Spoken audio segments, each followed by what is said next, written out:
We're less than 4 weeks away from spring training.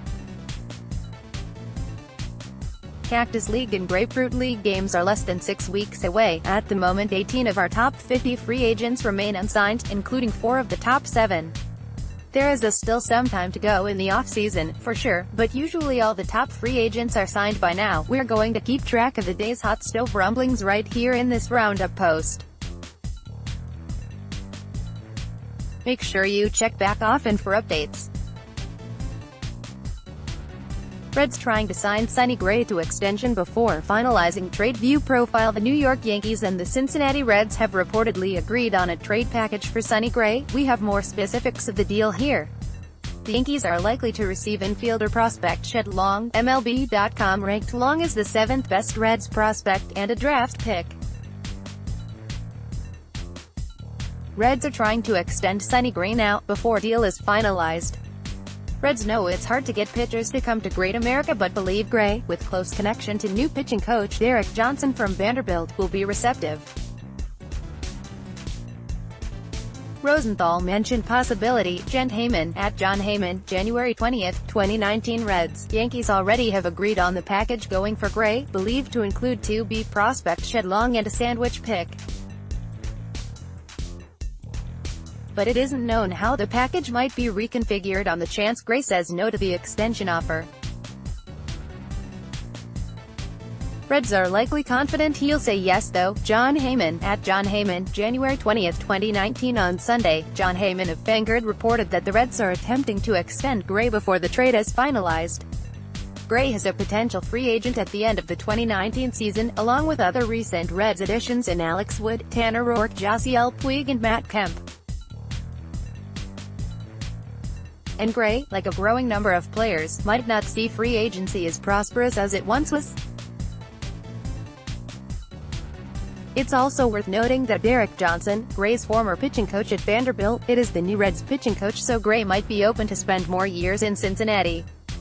Heyman added that it isn't known how the trade package might be reconfigured on the chance Gray says no to the extension offer, but the Reds are confident Gray will say yes. White Sox, Dodgers in discussion about a Jock Peterson trade view profile. The Los Angeles Dodgers are discussing outfielder Jock Peterson in potential deals, and the Chicago White Sox are among the teams they're talking to, according to Ken Rosenthal of The Athletic. If the Dodgers trade Peterson, they could open up room for free agent center fielder A.J. Pollock, who they have been in discussions with this winter. On rumors of Jock Peterson trade to CWS, one of clubs in those conversations, according to sources. Not known if talks are advanced to point where teams are close to a deal. Ken Rosenthal, at Ken Rosenthal, January 20, 2019 Peterson is an affordable player who's under arbitration control through the 2020 season. He'll earn $5 million this year after avoiding arbitration earlier this month. The 26-year-old hit at least 25 home runs in 3 of the last 4 seasons, earning an all-star spot during his rookie season in 2015. He slashed .248, .321, .522 during the 2018 season. The White Sox's current outfield includes this offseason's addition of John Jay along with Daniel Palka, Adam Engel and Larry Garcia. They do have their top prospect, outfielder Eloy Jimenez, waiting for his promotion, which could come as early as next season and make an immediate impact on the franchise. Zobrist's situation illustrates Cubs' budget crunch view profile. All offseason, we've heard via many reporters that the Cubs really don't have any extra money to spend in free agency. We've heard from club president Theo Epstein and general manager Jed Hoyer that they would have to be creative in order to add a free agent. That's to say, make a salary dump trade or two that gets them comfortably under the budget, freeing the club to add in free agency. Lots of names have been bandied about on this front, one of them being Ben Zobrist. The 37-year-old utility man has 1 year and $12.5 million left on his deal, so it makes sense to hear his name in trade rumors. He's heard it too. Via The Athletic, "I'm one of the pawns," Zobrist said while talking to reporters Saturday. You kind of recognize where you're at as a player and then you own it. I don't have a no-trade clause at this point, so yeah, I could be traded. But I'm not going to give it too much thought.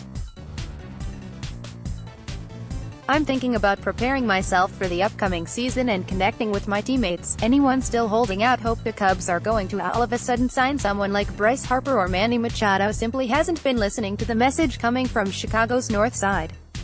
Anything else they are going to do this offseason, without a trade, will be very minor. Lots of teams in on Harrison. View profile. Free agency didn't come at a great time for the versatile Josh Harrison. He was an all-star in 2017, but last season slashed just .250, .293, .363, 80 ops, with 3 stolen bases in 97 games. He did suffer a fracture in his hand after being hit by a pitch early in the season, shelving him for weeks, so it's possible that ruined his whole season. There are lots of teams looking into adding Harrison. Per John Heyman, Dodgers, Giants, Angels, Phillies and Rays are among teams in on Josh Harrison, a great and versatile defender. John Heyman, at John Heyman.